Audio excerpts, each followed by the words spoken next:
What's going on, fishy friends? We are live here to do our tournament update for the Lucky and Blessed Invasives tournament. Super excited to be here with you guys tonight. We have some amazing guests, some amazing prizes, and a lot of fun to be had tonight. But without further ado, we're going to dive right into it and bring in Lucky and Blessed President, Scott Steers. How are you, Scott? Hey friends, how's it going? Doing amazing over here. Well, for those people watching that don't know a lot about Lucky and Blessed, why don't you fill us in? Yeah. Well, thanks, Grant, for being here, and I'm going to start my timer. Are you impressed? Okay.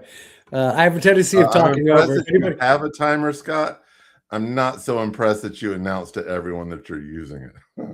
Oh no, but anybody that knows me, they're gonna be like, "Good job, Scott." Yeah, that was a good idea. All night long. Right. So, anyways, no, hey, Grant, thank you once again for doing this. You are a huge blessing to us, and being able to provide this with your experience that that you have in the past with the fishing channel and just all your knowledge and your connections has been really great. A great part of our ability to reach out. Really just want to take a few minutes to tell you a little bit about Lucky and Blessed Fishing. Really, we started as a fishing club about 4 years ago. I went through some crazy stuff in my life. I was looking for some healing. I was looking for some therapy somewhere, and I found it on the water, specifically kayak fishing. And at the beginning, it was a lot of kayaking. I look back at my Facebook page and I have a really cool kayak, but there was a lot of days when you didn't see any, like actually many days of no fish. Once I started catching fish, man, that's where Lucky and Blessed Fate came from. There's many days that I was out there and I was just blessed because I wasn't lucky enough to catch any fish.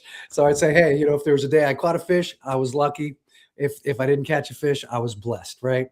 I was on the water. I was away from the electronics and the life and the world and the jobs and the blah, blah, blah, blah, blah, and all the noise of life that can really make you crazy, right? So I found healing in that. I wanted to share it with the world. Man, let's save the world with fishing. And it really was more like community, because what I found in this fishing community, part of my journey was actually connecting with Grant and Brian McCormick, who was supposed to be on with us tonight, but has had some things going on today with dental surgery or what have you. But this community was just great, and that was really the fishing was amazing, but the sense of community was also great because I needed that in my life at that point, right? So we really wanted to start this program for anybody that needed kind of wellness in their life. We did some marketing, we got it out there. And we had some community partners that found us, like the ARC, Bay Community Support Services. They're adults with different abilities. And they have these adults that are just trying to get them out and do things with them. They found us and they just love fishing. So that has become a big part of who we were. We didn't start it. We didn't plan it that way. We really kind of started it by having outings for families and families with kids with different abilities, which we still do once a month, the second Sunday of every month. But yeah, I mean, it kind of took off on its own. And right now we serve over a dozen of those community partners, and we have for a couple of years now. So that's been an amazing part of our journey, because that's kind of a forgotten population, these adults with disabilities. And so, it's really cool to be able to connect with them. But also something we've learned, Grant, is that in that process, we've also been able to provide volunteer opportunities for organizations like Exelon, BG&E, Chick-fil-A, corporate here in Anne Arundel County, to come out and actually be with this population that they've kind of been shielded from most of their life. It's kind of society sets up these walls and says, you go here, you go there. That's a lot of what we do here, is break down barriers, provide access and inclusion, right? So that's really been huge. And right now we're fully booked. We cannot take another adult program right now, which is a little sad. But at the same time, it's exciting. You know what I mean? So if someone reaches out, we'll try to figure out how we can make it work. But because of that's happening, and we have all of our afternoons open, we're starting our afternoon wellness program.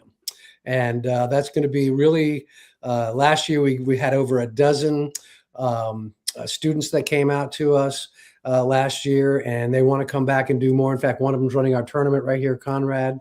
And they want to do more. And in talking to the schools and talking to local and some of the families locally, there's really a big cry out for these middle school students that were in COVID in elementary school. Now they're having government shutdowns and living in the face of Instagram. We want to provide a place outdoors where they can just come and have community and fish. So we're getting a lot of great traction on that program. Of course, we have our summer camps coming up. And then lastly, our autism awareness event, which is really why we're here. This is our 4th year doing this, 2nd annual on the fishing tournament. We just want to raise awareness around this amazing population that we've been able to connect with. And at the same time, give organizations like Wilmot Modular and Fish Talk Magazine and so many. Just go to our page. You'll see all these different organizations that have come behind us on this, which is just great to sponsor these. There we go. To sponsor these activities so we can actually reach more people. So we're just excited to be here tonight, and we're excited to have our tournament guy or a tournament director here who's also a student. But before we get there, we're going to go to Conrad, or we want to go right to our guest? We're going to go to Conrad really quickly to see if there's any tournament updates and to announce how to win a prize this evening. Yeah, so guys, we got about a week till the tournament starts, and what we're doing right now is we have our early bird registration. So it's $50 up until April 1st, and our tournament runs April 1st to May 1st. And if you want to register during the April 1st to May 1st window, it's $60. But again, don't be afraid. You guys can register any time during the tournament. There's no set time limit. Just drop in whenever you like. And then a couple more things.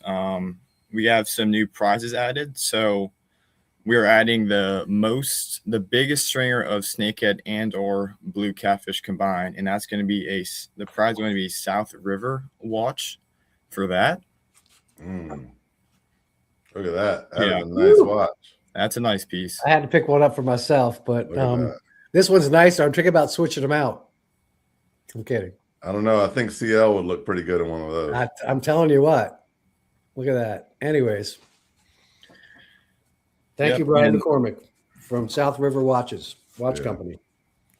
And then if you guys are curious on how the registration process works, just go to our Lucky and Blessed website, and you'll go to our events page. You'll find the tournament listed on there, and you can sign up. And once you sign up, you will get a code, which you will then take that and use that for the iAngler tournament app. So you'll create an account if you don't have one, or if you do, just log in, then you punch that code in, and then you'll be entered into the tournament.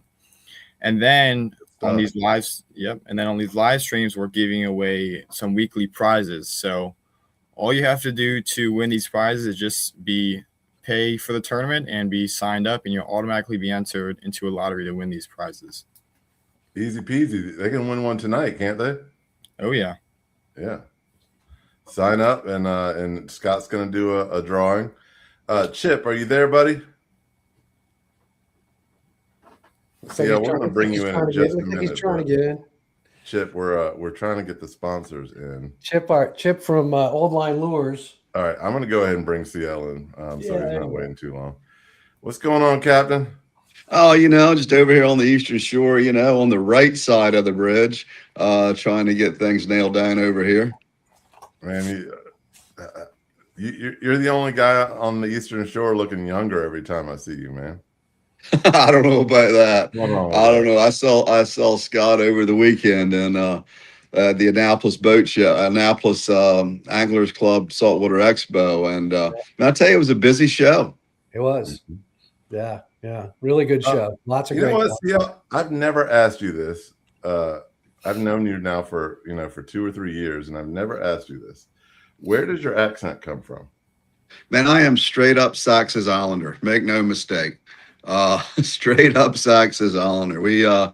My family moved from Tangier to Saxes in about the 1700s, and we've been real consistent ever since then. We've been on the Eastern Shore for a long time.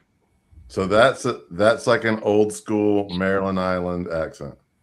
Jesus Christ, there, son. Let me tell you all about it. We can go up we can run up there on to the edges there if you want. And I got them hard heads right around the edge of the rocks. You know where they live. No, that ain't fair none. You wouldn't like it. Guys, we have a living good. a living timepiece right here in the That's studio good. with us tonight. And what's interesting, I feel blessed to have that accent. I feel blessed on where I came from. My roots down on the Eastern Shore of Virginia. I could not think of a better place to grow up, and those experiences have warped me into the person that I've become today. But as a young man growing up down there, it was 45 minutes to the nearest McDonald's, and we grew up crabbing and fishing and getting paid for exactly what we produced. And I think that is something that's really missing in today's society. If you don't go to work, you don't get paid. And Right. it was a great way to grow up, and those lessons still stick with me today. Chip, we're going to bring you in just a minute. We had to go ahead and bring CL in, but we're going to bring you in a second. I mean, those are great stories, and I know that you have some political aspirations that you're endeavoring into right now, and someone who's been such a piece of Maryland for so long, I couldn't think of someone better to lead us and represent us. Can you share with us, some of what that's about? Well, thank you. Absolutely. It's a job of service is what it is. I'm in the running for the House of Delegates in District 38A, which is all of Somerset County, Princess Anne, Snow Hill, Pocomoke, and Whaley'sville, and up in a little bit of Wycomico County and over in a little piece of Berlin. And it's a job that the pay's not very good and the hours are terrible. And you're a charter captain. You're used to that. I am. And and here's the thing, Grant, and this is the main reason that I'm doing it to serve the people of the lower Eastern Shore.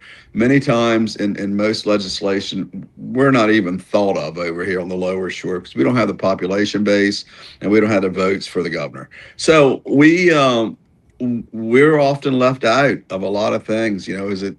As recent as yesterday, we got basically a slap in the face yesterday on a bill. But anyhow, I was on the second floor of the State House. I don't know if you've ever been there. If you haven't, you should. And I'm looking down at the seal of the state of Maryland. And do you know what's on that seal? A farmer and a fisherman. Oh, wow. Yeah, that's what it is. And it was made by Jacqueline Bozzetto from Onancock, Virginia. A little girl from the Eastern Shore of Virginia made it out of mosaic tile, and it's absolutely beautiful. And I'm looking down there at it as a farmer and a fisherman, and then I'm listening, and I'm involved in testimony on the floor of the Senate recently for the striped bass thing, and I'm thinking, how far have we come away from the very simple aspect of representing the people who sent you there, and that's all I want to do. I want to represent the lower Eastern Shore in an honorable way, in an honest way, and in a way that I hope they'll be proud of. I want to stand up and scream to the top of my lungs that, we need representation. We need to be heard in Annapolis. And that's what I'm going to do. And that's what I've been doing. I did something on the oyster replenishment bill the other day. I did something on the striped bass bill.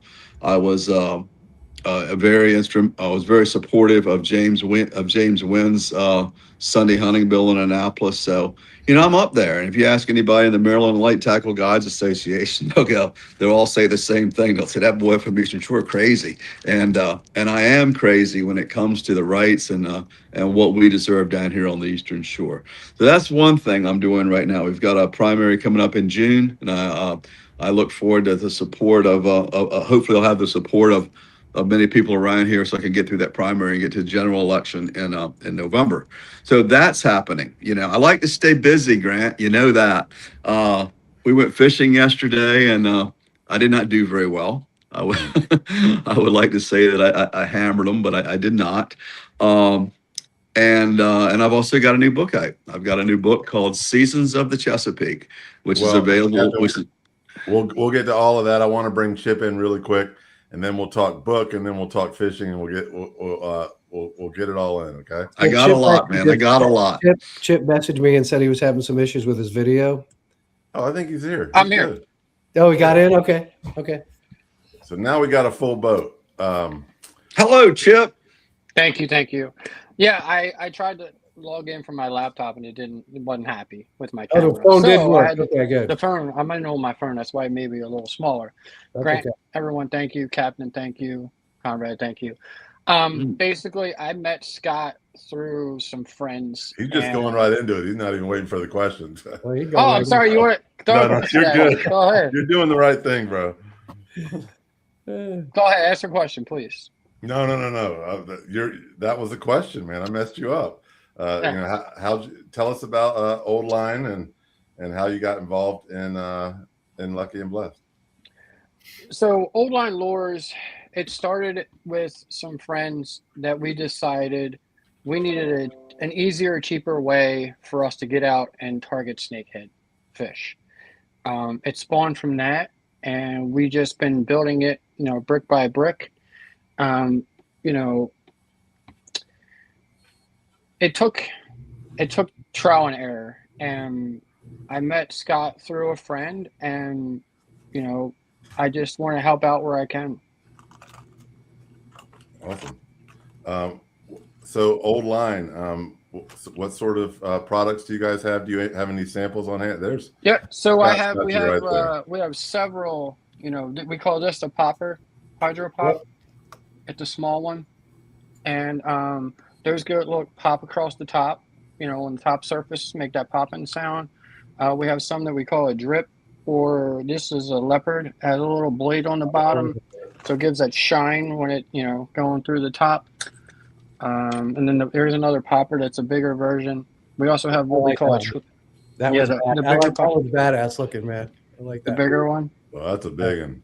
Yeah, this is 5 big inches. Pop. Big pop. Big pop. Big You sound. should play a game with CL and say, you show the lure, and he said, and I asked him, would that catch a bull red? Probably. I've seen Cha-Cha, Mark Nicholas. He caught a bull red on a high octane custom bait. Not to mention another bait company, but I'm waiting for like 30 seconds for Rashawn to. We all love Eddie. We all love Eddie. Jump in on the chat and say, I caught a red on top water. Yeah. Go ahead. Yeah. What's the weirdest thing you ever caught a red on? A red? Yeah. I think the weirdest thing I ever caught a red on, I've caught them on top waters on the Lonely Anglers before. I caught one on that's probably it. I think the weirdest thing I've ever used fishing though was a Jack Daniel's half pint bottle as a teaser. It worked pretty well. I think you won that one. I don't think anybody can top that one. Oh man. So Chip, your Old Line is primarily focused around bass, snakehead. Is that correct? That is correct. Yeah, it's mostly topwater. They're all basically topwater. The tree frog, the popper, the bladed. It's really for that weedless approach. So you get into the shallows where the snakehead are living, get into that thick cover. A lot of them, as you see in the bodies, the hook is really close to the body. So when you throw it up in them reeds, you can pull it out and it won't get hung up, and you can get real close. Good hook sets, things like that. It's interesting. We don't really have this long season of shallow water redfish fishery. We're talking about redfish with Captain Marshall. They do down south, and those lures, I'd be pretty curious to see how those would work if you're tossing them way back in the grass in like South Carolina. Yeah, it would work really well.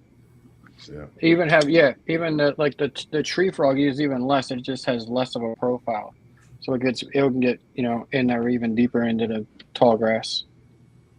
So Scott, are you still there? Well, Conrad, you can take this one.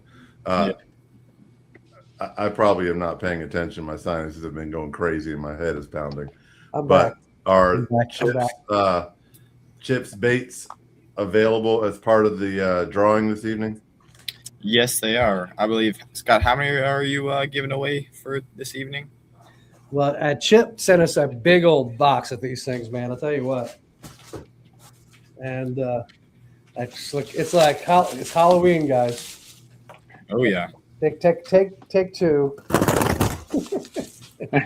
So, yeah, I mean, we have a bunch of lures here. I would say, how many different kinds of styles we have? We have, all right, there's a red and a blue, a red and a green of that one. Should be two different colors and what, three different styles, Chip? 4. I think it's 2 colors, 4 styles. It should be a large popper, a small popper, and then a big tree and a small tree frog. All right, Red so why don't we and say 8 of these lures? 8 of these lures. That's a serious chunk of frog. Yeah, it looks like that. 8. Well, So we'll guys, do one of each color, of each kind, of the green and the red. And I mean, you probably don't need anything other than that, right? Yeah, so if anyone's looking to sign up, this is the time because you got a good chance to win those. And if you win Right. those, that's easily winning your entry fee back. Absolutely. Right. Yeah. if you I if mean, you win-win. sign up tonight, you have a chance of winning tonight. We're going to do a drawing this evening. later. Correct. Later. Later, CL, you and I have talked about a lot of different types of fishing, redfish and striped bass, but you've done some catfish fishing as well, haven't you? I have, and we will do. And I think this year is going to be one of the better years we've had in recent time for the catfish, at least in the Pocomoke River. There's lures, there's topwater lures that we were just looking at. I think on the seaside of Virginia's eastern shore, when the tide comes up, a lot of times those reds they get feeding back in the marshes, back in the spartina, in the thick stuff back there. They feed on fiddler crabs and whatever's back there. And when you're out there, you can hear them. You can hear them snapping on the top water.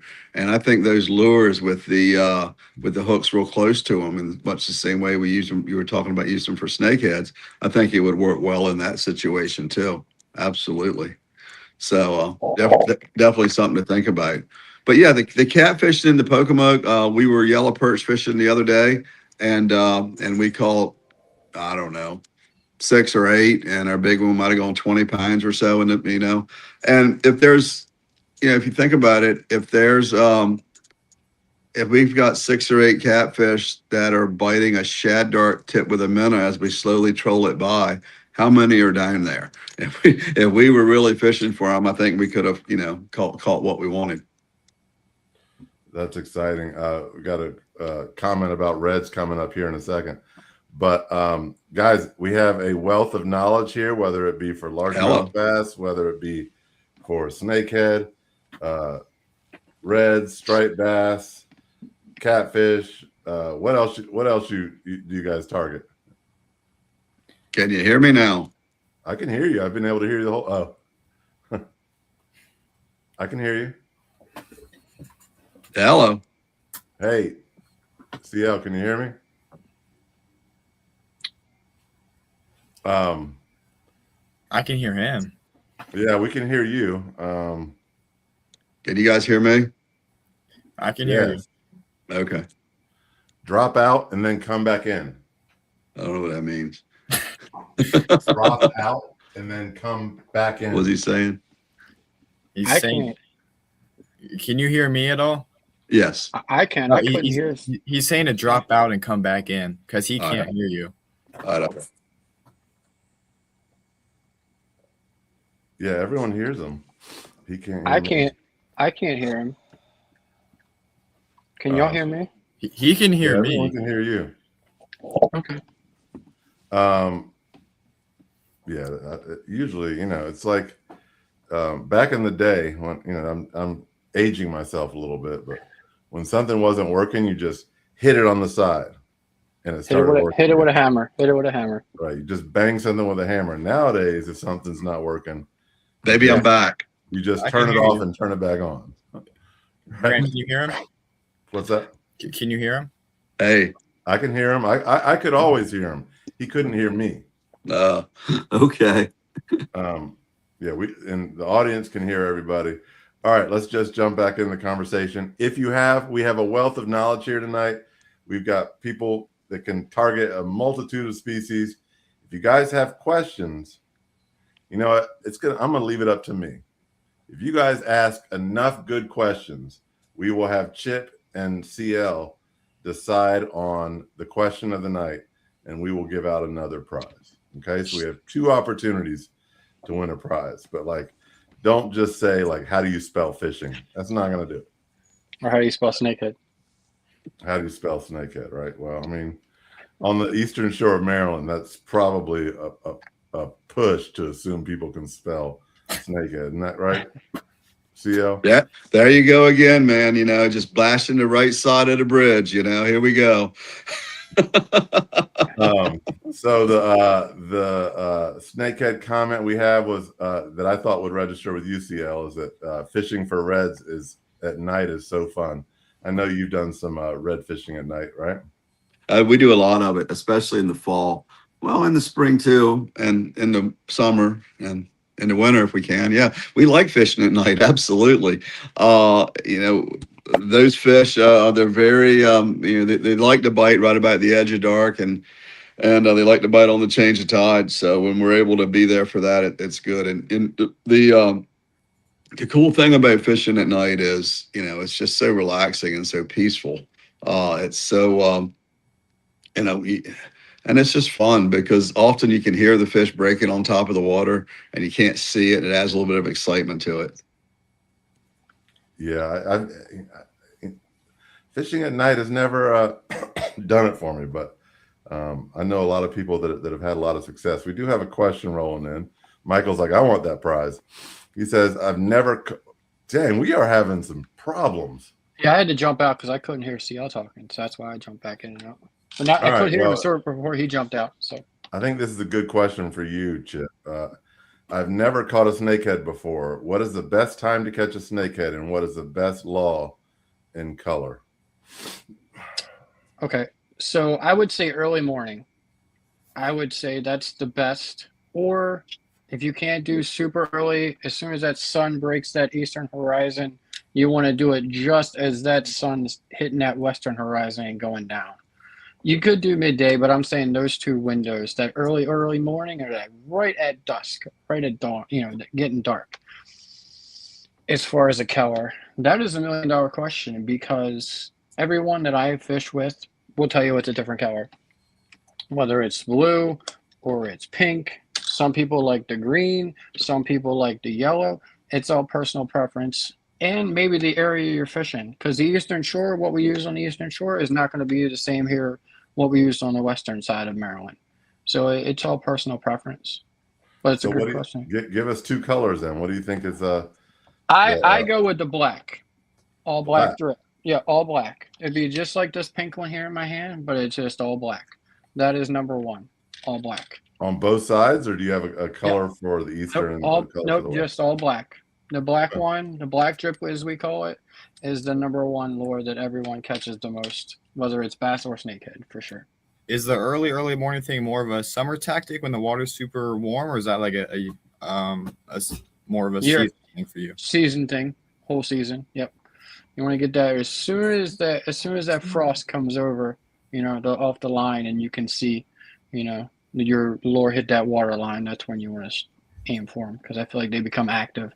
I feel like when it becomes super hot in the super 90-degree summer days is when they go down into that deeper water and you can't find them as easy as when they're hanging them in the showers at early morning time.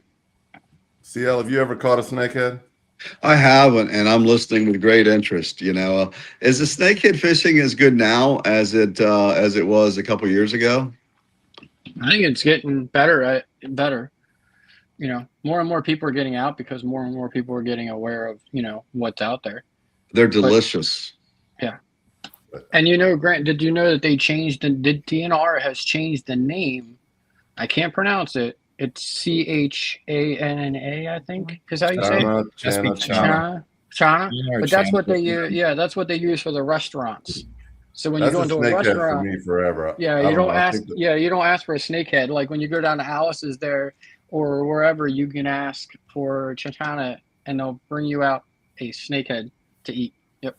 mhm.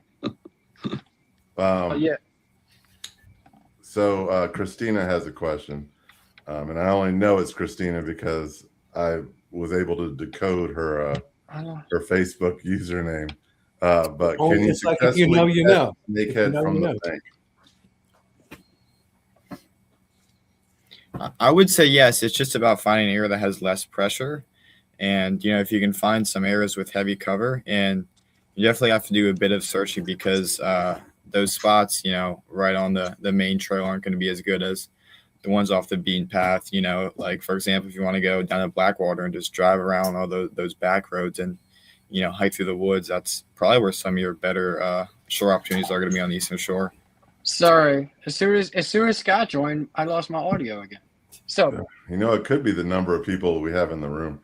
so to Um, answer the question, bank is how I started, and bank is how most of my friends started fishing.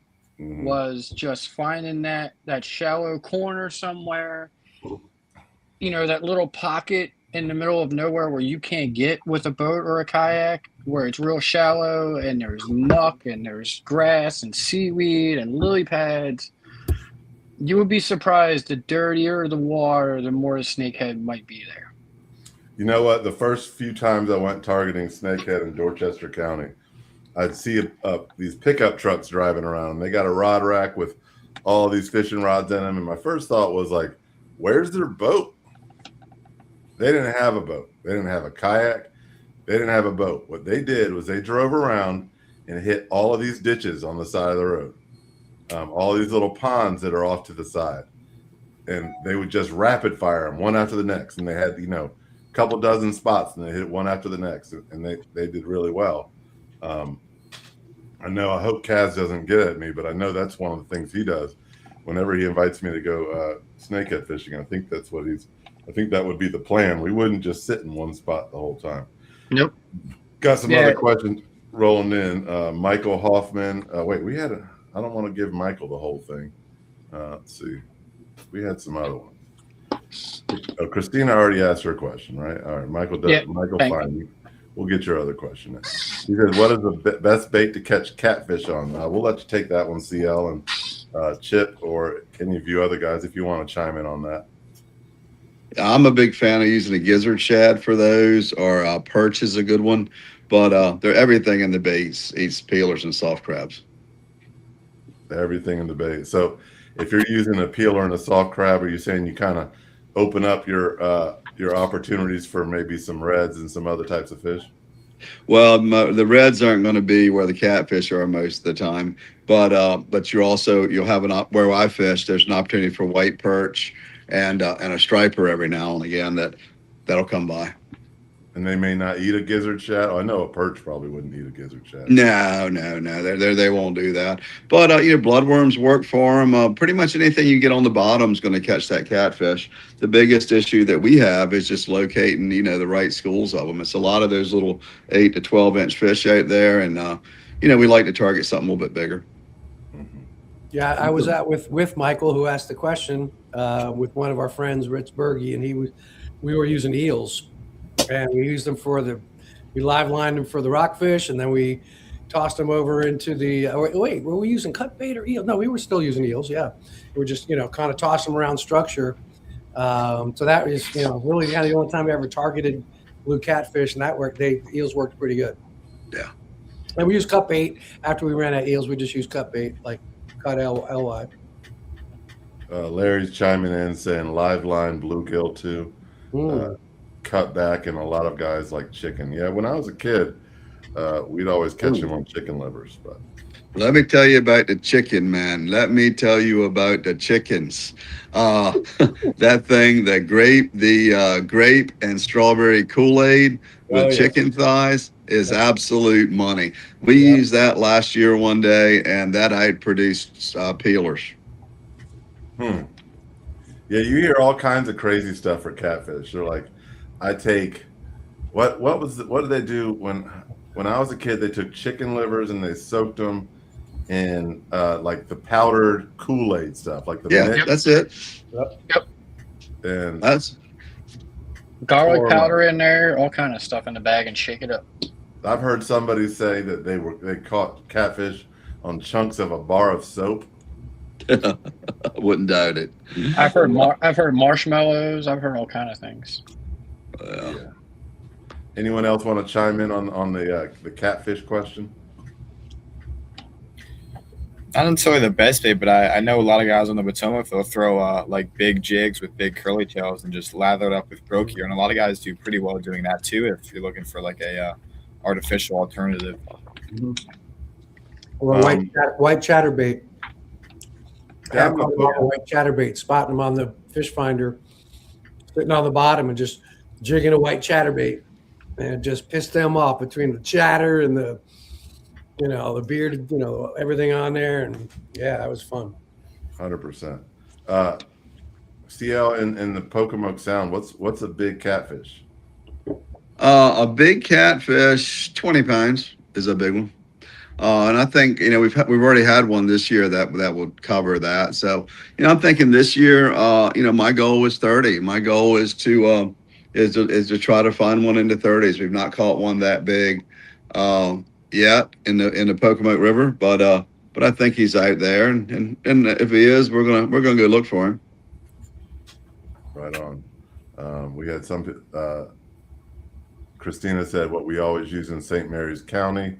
The naval base was cut bait. Michael's going to get this prize. He's going for it. He said, "What is your biggest snakehead?" I was like arm wrestling everybody here. I got it. Yeah, I got one better than that. He's flooding the basket, but his questions are solid. What is the biggest snakehead you've caught? And we know CL hasn't caught one, so that would be for you, Chip, and we'll all chime in. Mine was nothing special. I think I caught like a 28-incher once. Mine was 20 something. I haven't really hit that, Goliath monster yet. As the dragon is. I'm waiting to hear what yours is, Conrad. My northern snakehead PB is probably about 6 pounds, and my bullseye snakehead PB is probably around 8. I'm actually going inches. I don't understand. Bullseye snakehead. That's probably a 33-inch fish. Oh, nice. They're much longer. Yeah, we're salt mine guys. was a 31. We don't go pounds. Mine was a 31 northern, 31 inches. And it was like this big around. You can actually, if you go to our tournament page, you'll see my legs look like they're this big because this thing is so fat sitting on my bump board. Fat. I think it was a world record, but the thing jumped off the boat and it got away. That's my story, and I'm keeping to it. Well, Larry wins the biggest one for 34 3/4. Oh, there you go. Here we go. But Larry, you don't win anything if you don't ask a question or okay. sign up for the tournament. Has Larry signed up for the tournament yet? No, but Larry, you better sign up for the tournament with that big old 34-incher that you posted in there. Exactly. Larry, if you're catching 35s out there, man, you gotta. This is when we call you guys out. Oh, okay. I didn't want to tell him where he called Let's go. Join the tournament. Come on, let's go. Let's go. Sam says the dude from the YouTube channel just caught a flathead jigging a soft plastic. What dude? What YouTube channel? He's talking. I think he's talking about Dylan Waters, maybe. Oh, yeah. Oh yeah, Dylan. Now we had Dylan on. Isn't he Water's Edge or something like that? Water's Edge. We had Dylan on. Okay. He did a fishing report for us on one of our shows. Man, Good dude. board member Kyle. That's what we call down south. A big. Come on, guys, sign up for this tournament. Exactly. Everyone that's dropping in there, just to let you know, we're going to drop this in really quickly, guys. The prizes that we have are unbelievable. If you didn't see the biggest stringer prize, it's like a $400 watch from South River Watch Company. Look at this thing. And again, we're always we got two reels. We got 2 reels coming in from Florida Fishing Products that are going to be paired with some nice heavy rods for both blue catfish and snakehead. We have charter trips with Simonizer Charter with Lenny. Chana Chasin Outdoors is got a snakehead charter. We have books from Fish Talk Magazine, and we have books from Sean Kimbrough, and the prizes just keep going, guys. If you sign up, it's $50. you'll win that the first night in lures and books and crap. So let's go. Hey. Sign up. It's a great cause. I'm going to stop beating you up. Let's go. Get on there and sign No, up. you're right though. Like especially before we get a lot of people in the tournament, Mm-hmm. right? Right now, you know, if you sign up tonight and you're in a drawing, you're not going against 30 or 40 people, right? So right now is a great time to join. So I'm not going to, point any fingers. Somebody said they're broke at the moment, and that's fine. We love it. I'm not going to point we any love it that fingers. you're here supporting. And if you want to win a prize, just ask questions, right? You ask a question, you become a better angler, right? I could just sit and, pick chip and CLs here all night and become a better fisherman. So, I mean, you got this here for free. Grant, do you have a link? Scott, if you could put that in the chat for us. Yep. And it's super easy, guys. If you just go to our website, it pops right up, and then you click on the link and you're in. So you cannot miss it. I'm going to drop this right in here now. It's just labfishing.org. My biggest rockfish is 47 inches and 3/4. Damn. Wait, was that the one on that perch rod that one day we were at with? No. That wasn't that one. That wasn't a perch rod. It was just a perch rod. It was a little baby focal rod. It was a perch rod, man. 6 foot long, medium light. Okay. I thought it was a light. It's a pickerel rod is what it is. Yeah. I mean, I'm a big guy. I like to kind of feel like I can catch them on little sticks, right? Yeah. Mike was with me when I caught that 40, which was not my biggest. My biggest is 49 with Brian Thomason out on his boat. That's a monster. Oh my gosh. I couldn't even. I mean, if you know Brian Thomason, he's a monster. So he's like, okay, no problem. And I'm like, I got to sit down before you give me that thing, man. It was huge. We got a question coming in. Actually, let's just keep, because I'm curious. CL, what's the biggest rockfish? Like, you've been here. You're 112, so you've been in Maryland for 112 years. Yeah, I must have caught a big rockfish at some point. Yeah, I've caught a few. I kind of look at it in like before and after in two different things. Back when we were doing the whole trolling thing and all that with 117 rods and all that, it was on New Year's Eve. It was right off of Watts Island. I had one went 55 pounds, which was a big fish. And on that day, there were several caught in excess of 50 in that area. But that might have been 20 years ago. I don't even know when it was. I could look at the citation; it would tell me. But because I did kill that fish. But ever since then, with the advent of catch and release, we've kind of changed the way we kind of go about things a little bit. And so I look at most recently, I don't target the pre-spawn rockfish very much at all. I fish for the ones after they spawn coming back out of the bay, because in the location where I fish, it just makes more sense. For me to run up to the power plant or to run up, over to Pax River, it's a push up and it's expensive and fuel's expensive. So I try to fish a little bit closer to home, and that means I'm going to fish for the post spawn rockfish. Now, 2 years ago, we had one that went 51 inches, but the fish probably didn't weigh 30 pounds. It was long and skinny. It was built like Scott. It wasn't built like me. But it was long and skinny. The fish had successfully spawned, and we sent her on her way. Real quick, Shore Sharp, who's surprised there's not a lot of questions about me about since the very beginning. So I really appreciate this guy. there we go. Shore Sharp asks, CL, is your calendar full for spring red drum fishing? Still got some dates available. Sure Sharp, call me, man. 410-251-7341. I'd love to take you out there and get you again. Now, Brown Nose and the guest doesn't move you up on the list to win the stuff. I'm just trying to get a charter out of it. 410-251-7341. I'm trying to put Shore Sharp on a big one, man. That's for sure. Do it. Looking forward to it. Yesterday we went black drum fishing for a little bit. It was beautiful. As predicted, about 3 o'clock, the wind kind of cranked up on us a little bit. And, it was actually right on the first of the ebb tide. Shocker. And, we weren't successful in catching one. Didn't see one. But tomorrow's another day, and I'm pretty sure this week that we're gonna put the first black one in the bottom of the Parker. I can see that happening. Nice. Rashawn asks, CL, what's your biggest redfish? Man, look, I didn't catch this fish. A gentleman fishing with me last year did. And this fish was 56 inches. There's a picture of it on my website, on my social media. I just put it up the other day, and it had a big bite right out of the dorsal where it looked like a bull shark some time ago had bit this fish right in the dorsal. And you can see it on, I think I might have sent you the picture of that fish. That fish was absolutely a giant.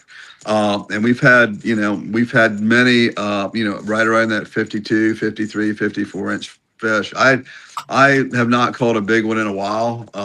I choose to let the folks with me kind of battle them every now and again. When they get tired, I'll crank on one. Christina jumps in with another question. Best swim bait for rockfish. I don't know, Michael. Christina's bringing a pretty strong game tonight.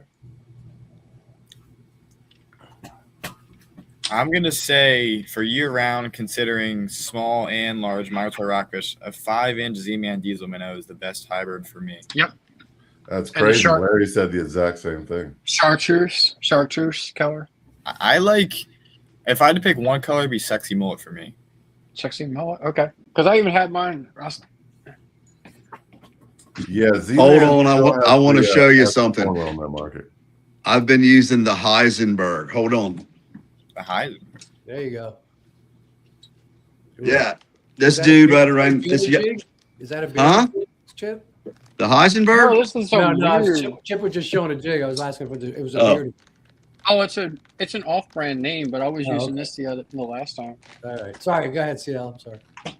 This kid, this young man, Zach Knock, around the corner here in Pocomoke, he started making some lures right there, and here they are. They're called Shore Boy, right?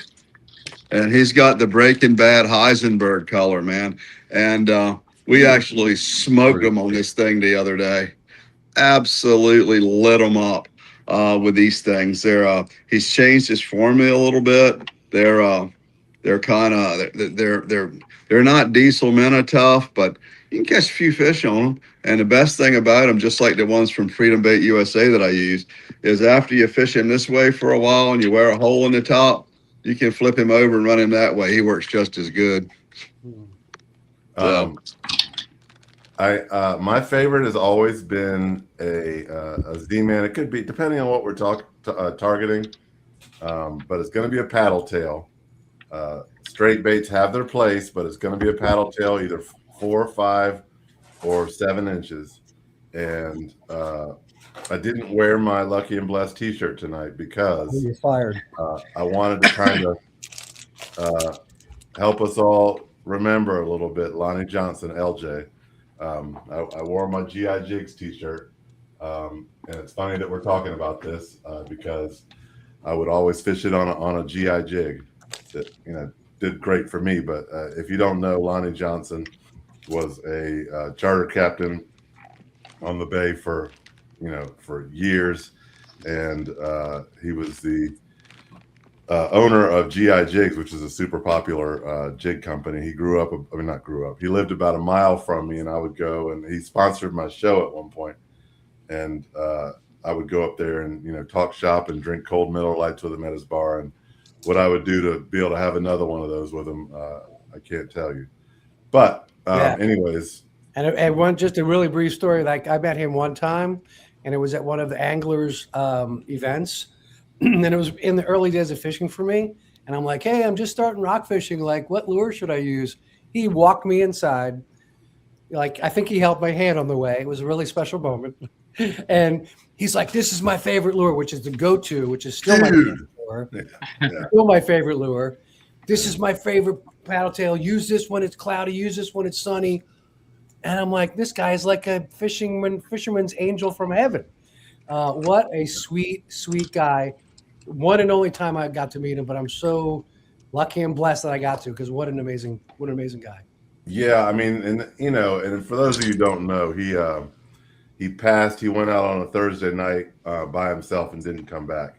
And when I say like he was a waterman, I would hold him in the same regard as I'd hold a guy like CL. Like, you never imagine somebody that's been out in the water that many times not returning. So this is just it doesn't matter your level of experience. It can happen to any of us. Yeah. So wear your life jacket. Yes. Bring a friend. If you don't bring a friend, which you really always should, let people know where you are. Bring the proper safety equipment. Always tell someone where you're launching from. Yeah, 100%. Absolutely. Really quick on the swim baits, just to bring it back. A couple swim baits that we have here that, of course, just holding them up. Bustin' Baits, who hooked us up with a ton of baits at our last show, like literally tons and tons of baits. So these are going to coming in. We have bags and bags of these for future giveaways, guys. So next Tuesday, the following after, we're going to be continuing to give this stuff away. But and I'm seeing different jig head sizes, and really, guys, what it comes down to is really what's the depth of the water, right? This is a 3/8 and just a little shorter, like a 4-inch. But then you have, and again, that 3/8, even a smaller one than that, you're going to throw in the shallows, right? And then as it gets deeper, this is a half, right? And this is very similar to the go-to, those colors. But this is a bearded jig from our good friends over at Bearded Jigs. It gave us a ton of stuff at the show. Again, another one of our sponsors. So, and this is a big boy. This is actually a half ounce, big old hook on there, right? And for me, chartreuse has been money ever since my friend Eddie Weber, the lead singer for that band, Eddie Weber. Kidding. Eddie Weber. Yeah, right. Chartreuse has always been money for me. I think I use it all the time. I mean, some people say white all the time, but for the most part, I'm a chartreuse guy. But again, your weight is based on your depth. I've gone up as 3/4 too, depending on how deep we are and how fast that current's going. We've dropped an ounce. We've dropped full ounce. We dropped 2 ounces. 30, 40 feet. Yeah. Yeah. Yeah. Some of those areas. Thank you to our sponsors, Big Bearded Jigs and Bustin' Baits. Yeah. So, I mean, some of those areas down by the bridge tunnel. I mean, I've heard of people dropping 3 ounces down there. Wow. Because the current can kick so much. And Christina asked, and this is all UCL, I'm pretty sure. I don't know if anyone else has this. Has anyone ever targeted black sea bass? I don't hear a lot of anglers talk about them. And CL, before you take this, I will say that when I first moved to this area, I'm starting to get old like you guys. It's been a while. I would see videos of people catching big black sea bass at the Chesapeake Bay Bridge, and you don't see that anymore. Little ones every now and then. Every now and then, but CL, you definitely have targeted black sea bass, so take the lead on this one, sir. Absolutely, yeah. I think last year and the year before, there has been a directed black sea bass fishery in the Chesapeake Bay, and I know several charter captains. Cole Langley is one of them, who are able to find keeper sea bass on a regular basis in the bay. We had a pretty good year with them last year, and they were more of a bycatch of what we were doing. We were fishing we were deep water wreck fishing in the fall for reds, blacks, and sheep's head, and we were catching 4 or 5 keeper sea bass a day, along with some good amount of togs as well. So primarily our black sea bass fishery is off the coast of Chincoteague. The season in February just closed, and if you're looking to catch a trophy or just a real good dinner in terms of black sea bass, February is the time to do it. my big one this year was 7.4, which was a nice sea bass. And I had a 16-pound tog on the same trip. And you talk about some good, some real good eats, man. That's it. Oh, yeah. We use artificial jigs for those. I'm a big fan of the ahi jigs, but it really doesn't matter. Regular diamond jigs or something. The February fishery, we're in about 225 to 250 feet of water there. And in this, yeah, but they're big sea bass, chewy time coming up. And then in the summer, they start to get a little bit closer. Now, they've just relaxed the regs on sea bass in the ocean this year. I think it went from 13 to 12 and a half or something like that. I haven't really looked at that. My head's been in the striped bass game over the past few months. So, but I do know that the ASMFC kind of relax the regs there, and I think that'll be a boon to fishermen along the coast. Good stuff. CL, I cut you off before. I am very interested in your new book, so yeah, show us the book and tell us about it, guys. While he's showing us the book, we have just a couple of more minutes if you want to get a question in, and also to sign up for the tournament. There's a link if you scroll up a little bit, and I'm sure Scott will put it back in there for us. So you still have a chance to sign up for the tournament to win a prize tonight, and to ask a question to win a prize tonight. So looks like CL might be getting the book. Yeah, man. So here it is right here. This is a new one. It's called Seasons of the Chesapeake. It's available right now on the Barnes & Noble platform. It is 140 some odd pages of nothing but pure entertainment. That's for sure. It's a collection of short stories. It's the 5th book I've written on the Chesapeake. This one's a collection of short stories which shows the seasonality of the Chesapeake. One of them is called November, one's called February, one's called May, and then it's kind of interspersed with some other stuff in there as well. There's one story in there which I'm really kind of smitten with. It's called Virginia Gentleman. It's about one of my friends who kind of left us a little bit early. But yes, it's a pretty good book. I like it a lot. It's one that's taken a while to get out with everything else that we've been doing. So a good push at the end, got it out of the door.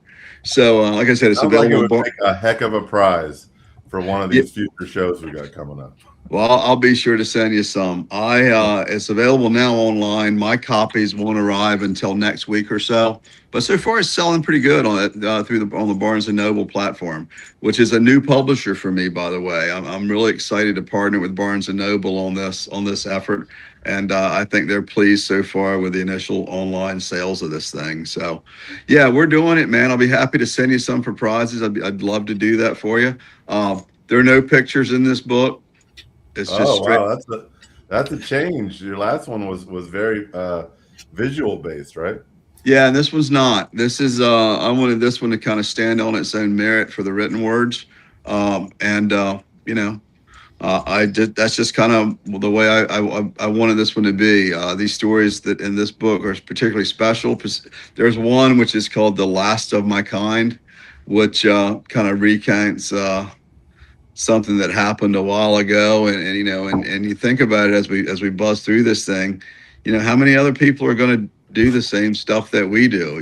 Things are changing greatly.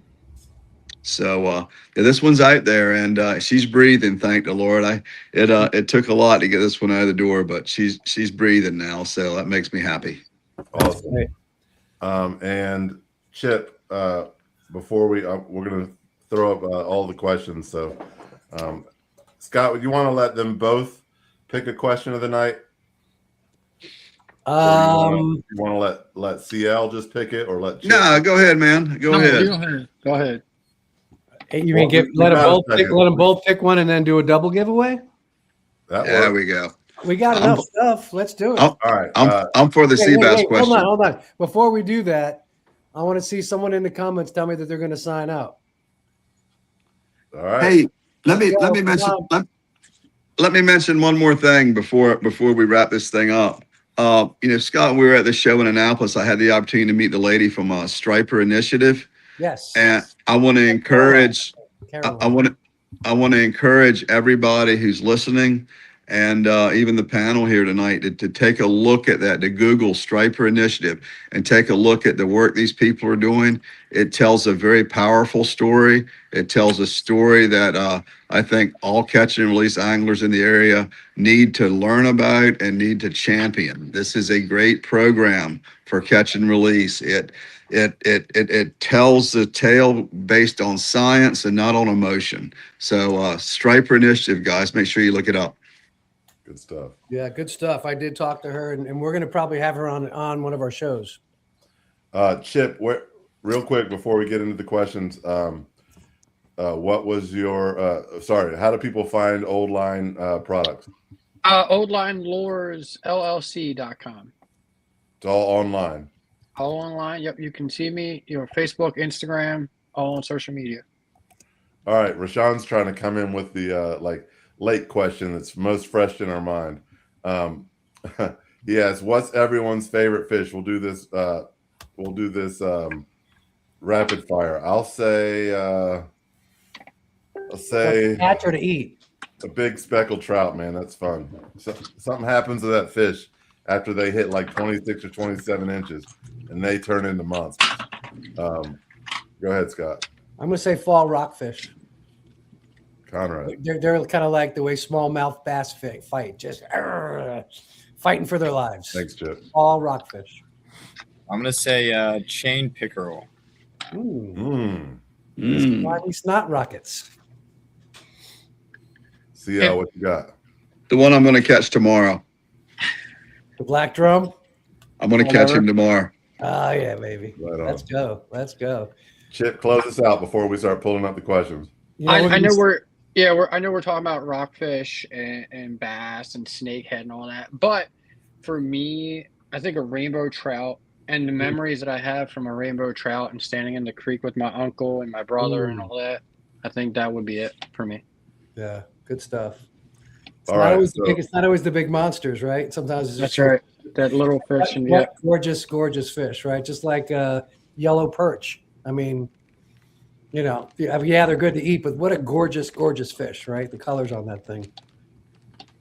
All right, so Chip and CL, we're going to flash the questions up on the bottom of the screen one at a time, and then you guys can each choose your favorite question of the night, and we'll give a prize, and then Scott's going to close us out with a drawing. All right, Yes. First one comes from Michael. Best color and best time to catch a snakehead. Christina, can you successfully catch snakeheads from the bank? Michael, what about white? I've heard that's a pretty good color. That's kind of a continuation of his first question. See, it really helps when people put question marks at the end of their questions. Michael, what is the best bait to catch catfish on? I see them much better when there's a question at the end, question mark at the end. Christina, where are they most likely to? Oh, we didn't even get that one. So the redfish. Where are redfish most likely to be in the Chesapeake Bay? South of, really most likely to be. There's south of Point Lookout. Most likely, you can find them north of that, but. And they hang out. They hang out with the rockfish. Yes. What is your biggest snakehead that you've caught? Let's see. Scrolling through. What is your biggest rockfish? Grant, do you have a link? I'm not going to include that one. Let's see. I already know what my favorite one is. CL, is your calendar filling up for? Is that it? That one. Christina has best swim bait for rockfish. We didn't get this one either, Michael. All I can say is don't go too cheap, man. Really. Yep. Crescent makes a good one at about $500. I think that's a very solid kayak to get you in. I'm sure everyone has their choice. Don't get a piece of junk. I mean, they don't track. You'll be doing this. If you're going to go out on the bay, do not get one that you sit inside. You'll fill up with water and you'll go down real quick. If you're going to There go you out on the go, yeah. Chesapeake Bay, make sure you get one you sit on top. That Yeah, way, we were the talking normal safety earlier. Amen. If you have a death wish, go out in the bay in a sit-in kayak. Please do 'Cause not you- do that. Nope. And Michael, I got a couple kayaks in my backyard. You're welcome to anytime. Christina asks, anyone target the black sea bass? I think we're getting pretty close. I think I got mine. If CL's got his, I think I got Let's make sure we get them all in. And Rashawn asks, what's everyone's favorite fish? All right. So we'll do a little drum roll. There's no suspense with UCL. Is it, what's your question? Is your calendar full? That was it. I knew that was going to be it. Short Sharp has like a sick win percentage on it. Like whenever I've done this, I think he's probably won like 20 to 30% of the time, which like that's an insane number, number of times. What about you, Chip? I'm going to go with the bank question about catching the snakehead from a bank. Can we do that? Christina, right? Yep. I like that question. That was a good question. So Christina wins one, and then Shore Sharp wins the other one. Scott, I have Ryan. It's Ryan Shore is the name. I have his contact information. Cool.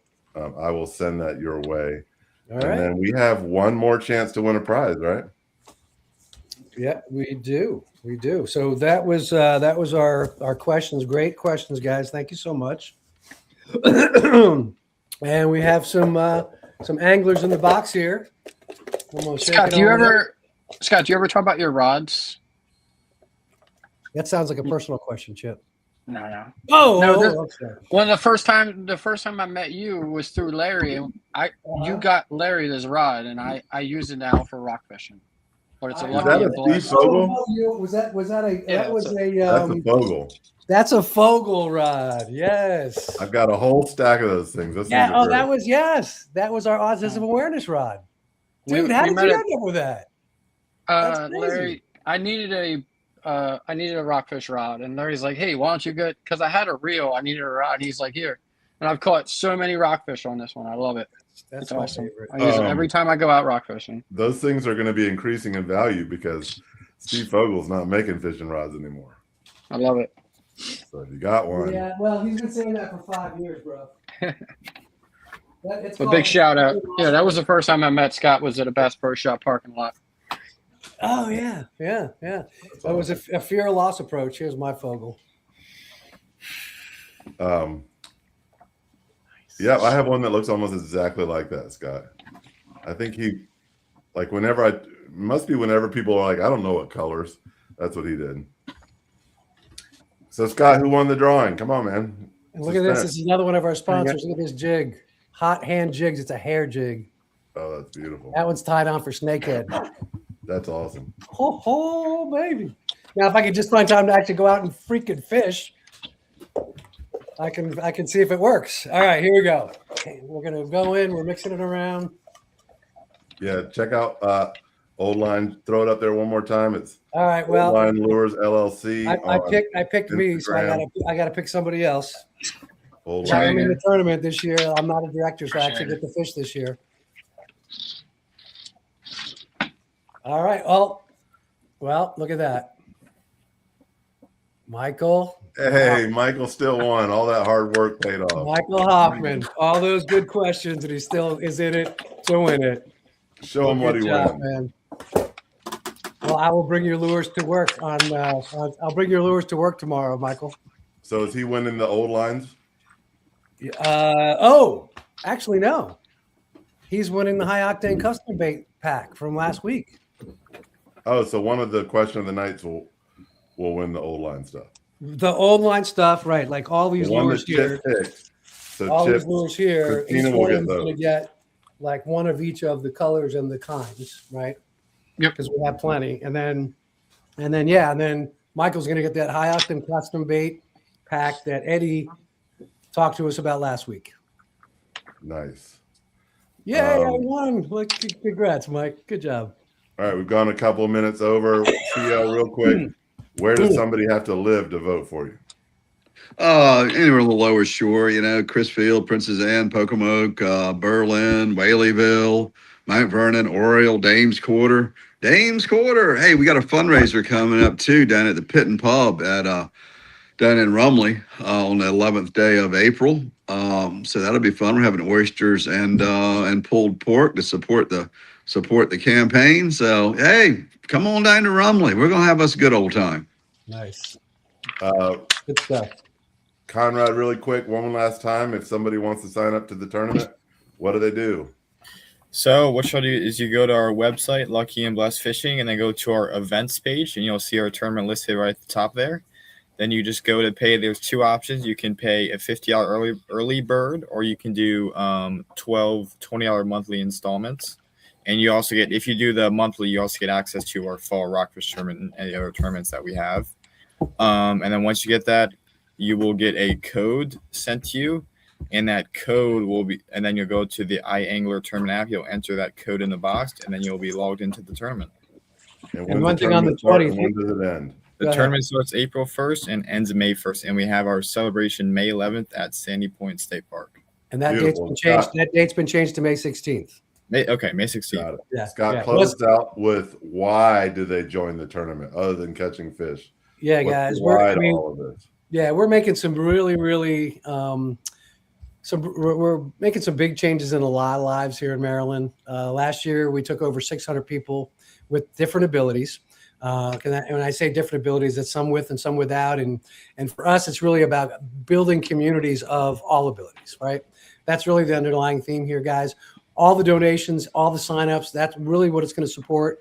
The kind of biggest thing that we have coming on, we have our summer camps for the very first time up in Anne Arundel County. Did two very successful in Southern Maryland last summer. Because they were so successful, we're going to do them up here in Anne Arundel County. But we've also had really some incredible conversations with some local businesses, some parents, and also some schools locally that have really, kind of reached out for us to start an after-school wellness program for students.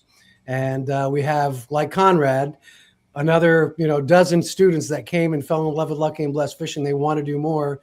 They're going to become mentors for this after school program, and they're going to be working with and serving and kind of making friends with and mentoring, so to speak, with school age or middle school kids that, if you think about it, they were COVID elementary school kids. Now they're going through, is my dad going to get a paycheck with the government shutdown and living in the face of TikTok and all the things that they can see and have access to in this day and age? This will be a resilient generation, that's for sure. Oh, the anxiety level and the cray level on these poor kids has got to be out of this world. And 1 in 3 kids in middle school age suffer right now with some form of disability, ADHD, dyslexia, or some other kind of different ability, right? And that's 1 in 3. That's not even to mention all these kids that are struggling with their mental health. So that's our next big initiative.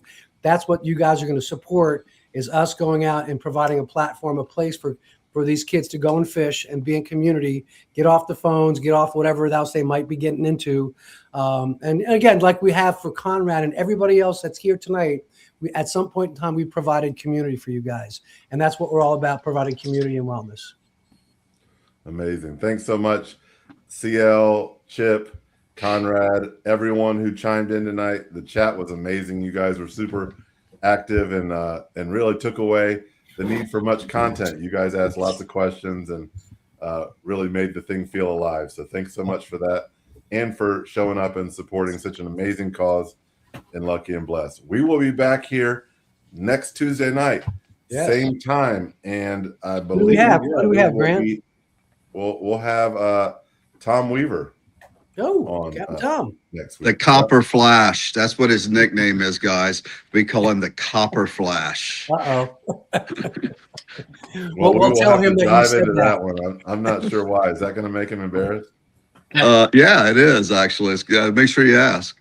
We definitely will. Scott Conrad, don't let me forget to ask him about this copper flashing. We might want to vet it first, because knowing CL, it might have, some underlying tone to it. Could be something really bad. Hey, listen, speaking of Lucky and Blessed and the community and everything, take a look at what's happening on Lawyers Mall this week. They're trying to cut funding for that, for some of the aids and stuff. please take note of that and stand up for all Marylanders.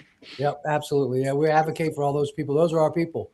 Those are the people that we take fishing, and Yep. and those organizations are paying us to take them fishing. And I'm sure it's a stretch. They're getting, their budgets are getting cut. And guess what? They're going to be like, programming and food for our people or fishing. Which one are we going to get rid of? So Right. So I'm not for that, folks, for sure.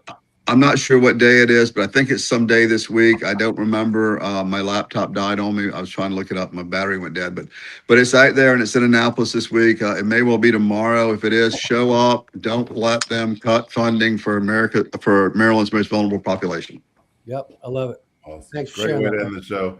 Y'all Thanks, have a great day. everyone. Thank See you you. next Tuesday. Chip, CL, thank you so much. We really appreciate it. If you guys need me anytime to come in and talk, I'm happy to come in and You're the share my man, knowledge with the world. Appreciate Hey, it. we finally found someone that's got more of a beard than Michael. Look at that, Mike. We got to introduce you to Mike. Mike's beard doesn't go this way. Mike's beard goes this way. You guys are making it really hard to close the show. I know. Hey, we're having Love fun. you This is called community, All right, guys. See Good night. you Thanks guys so much next for week. everybody Thanks. coming Good night. by. Sign up. Let's go.